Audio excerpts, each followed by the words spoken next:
Welcome, gamers and friends, to the Rank Gamer. Today we will be doing a review on ScourgeBringer. And ScourgeBringer is a 2D fast-paced action roguelike slasher developed by Flying Oak Games. It released for early access in February of 2020 and launched officially out of early access on October 21st, 2020 for PC, Switch, PS4, and Xbox One. I picked this one up on its release date. I had a hunch this was going to be a good roguelike. And so everyone knows, roguelikes are generally defined as games with permadeath, so when you die once, you go to the beginning of the game. It also has procedural generation of levels, and finally some level of character progression through runs. Think Dead Cells, Spelunky, Rogue Legacy, and those sorts of games. I saw some gameplay footage and was impressed. If the game felt as good as it looked, I knew it was going to be gold.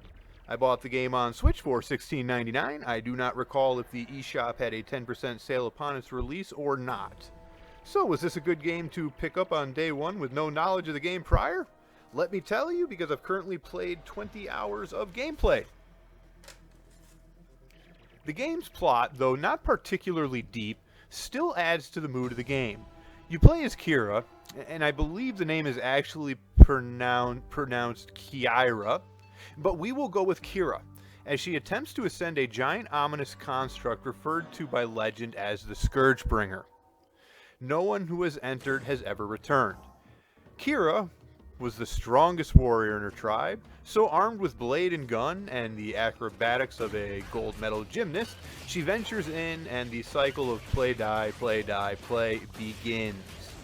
So first thing we're going to do is talk about the controls. Kira handles like a dream, and the controls feel fluid and very responsive. The ability to zip and dash through each of the screens and the movement precision during combat is excellent. You do also have a gun that can auto-aim on enemies while you're in the process of moving faster than the speed of light. This game, and normally I dislike button mashing, has some of the most addictive fast-paced 2D combat that I have experienced. You will notice in gameplay footage what appears to be simple attack button spamming that's actually serving a purpose. Every slash recharges your dash, basically letting you fly. You can wall kick and you can do double jumps, but they are a little bit less utilized just because of the strength of some of the other moves in your arsenal. Now, I believe the highlight of this game is its tight and exhilarating controls. Kira's general movement based on character size and weight is perfect. She moves quick in walking and has the weight of a feather, allowing for a natural feeling of fluidity of her movements during fast-paced combat.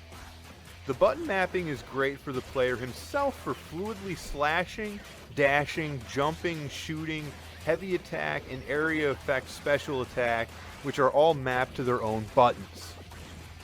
So on to the gameplay. The gameplay in ScourgeBringer is well crafted. The game follows all roguelike rules as to be expected in a game that calls itself a roguelike. Now, for those who have seen the marketing catch that ScourgeBringer is trying to use in comparing itself as a Dead Cells meets Celeste, I'm going to say that is not very accurate. Now, I will say this. If you like both of those games, I believe that you will absolutely love ScourgeBringer. But Dead Cells is more advanced in procedural generation and progression, and this is debatable, but I believe it has a better art style. Celeste is nothing like ScourgeBringer beyond tight controls, the dash, and playing as a female protagonist. Now, with that said, ScourgeBringer is unique, not to be compared, but that's to its benefit. The game begins at the Chiming Tree, and this is your hub after you die time and time again. And this is also where you can access a skill tree for upgrades in exchange for orbs generally dropped by the level bosses known as judges. You can also read up on enemies in the bestiary and read hidden logs found throughout the game. Now, when you start each level, the level will be a series of rooms you must clear, with 1, 2, or 3 mini-bosses depending on the level you're on. That again must be cleared. And a final boss for each stage. The final boss for each stage of the game is the same, but the mini-bosses can change.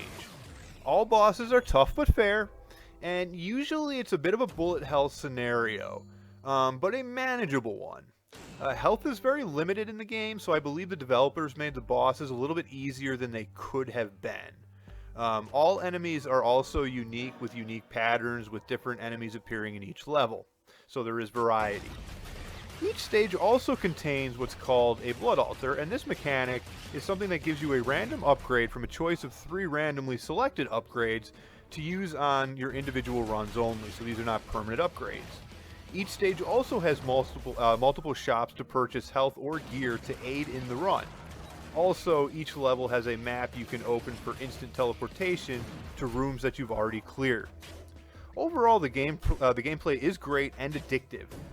Though more upgrades on the tree would have been nice, the game offers quite little in progression, but this can actually be a very good thing for some because a lot of people like the idea that in order to beat a game, you simply have to get better at the game. And if the game continually provides you with upgrades, the game is what's providing your ability to beat it, and not your own skill improvement.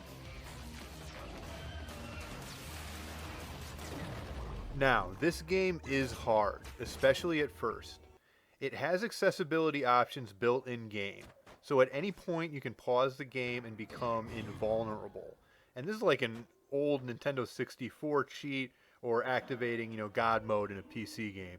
And I am actually very glad that this was included in the game. And later I will tell you why when I discuss an issue that I did run into while playing the game.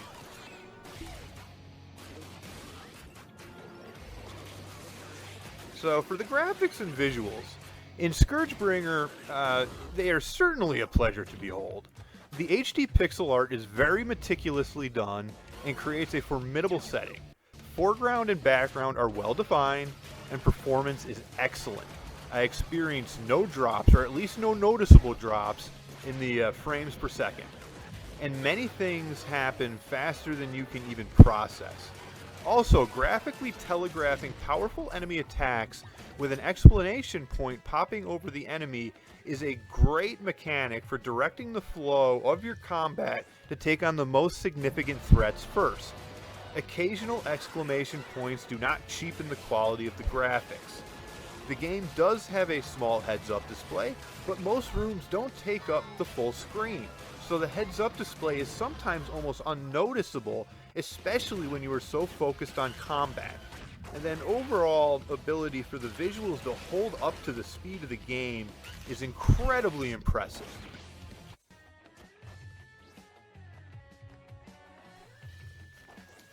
Now for sound and audio. The soundtrack usually goes from a unique, sometimes melodic background track while you go between cleared rooms to immediately diving into heavy guitar riffs and an almost industrial metal soundtrack. And I think this works great. The music signifies combat versus safety. Now, the sound effect quality is also excellent. Especially, and this is something that I really appreciated, because with so much that's going on, the screen at any given time, anytime that you are hit, all noise is muted and muffled. So this is an indicator that you need to know that you've even been hit sometime. So without that muffled noise, you might not even know you've been hit. So it's a little small detail like that I was very, very appreciative of. So overall, the sound and audio is very adequate for the game.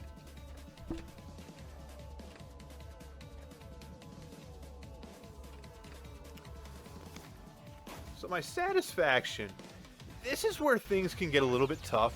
This game was an easy 9 out of 10 overall when I started.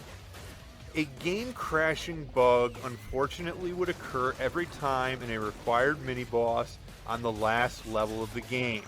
As you can imagine, in a roguelike, that is a really, really difficult to have to deal with. This is why I mentioned the saving grace of the accessibility. The game robbed me of my victory, so I felt it was okay to turn on the invulnerability until I got back to where I was. I know a patch came out after I gave up on beating the game because it literally was unbeatable. But with the new patch released several months ago, that problem was fixed. Now this is something every gamer needs to understand about day one purchases of games on release dates. These things happen and they usually get fixed. Overall, take away the glitch, add a little bit more progression, and this was a fabulous gem for $16.99. I certainly recommend it to fans of the genre, and with no bug I give it an easy 9 out of 10 for the satisfaction. This game also has very high replay value because of the combat addiction, and actually, like Dead Cells, this is a perfect game for just killing some quick time. So overall, generally button mashing is not my favorite way to control a character. But what is button mashing? It's mashing buttons to get out of a jam you can't escape or to spam someone in Tekken the Fighting series. In ScourgeBringer, the controls are mashed methodically and with purpose and with an environment that can be used as cover, so mixed with the cover and use of your gun, you don't always have to be jamming the keys. Also, the button mapping works well to keep your hands from getting too tired. A game that I've been playing recently, Enter the Gungeon, can actually be literally painful if I play that game for too long. Now, that's an excellent game in itself, but still, it leaves my hands in agony sometimes. Now, put that aside, I loved this game, and I was so happy to have picked it up. Even the game crash point didn't make me feel the urge to complain about it to anyone. I strongly recommend this to fans of roguelikes. Now, on to the final report. Overall, now, time for my final numerical scores to be carved into stone.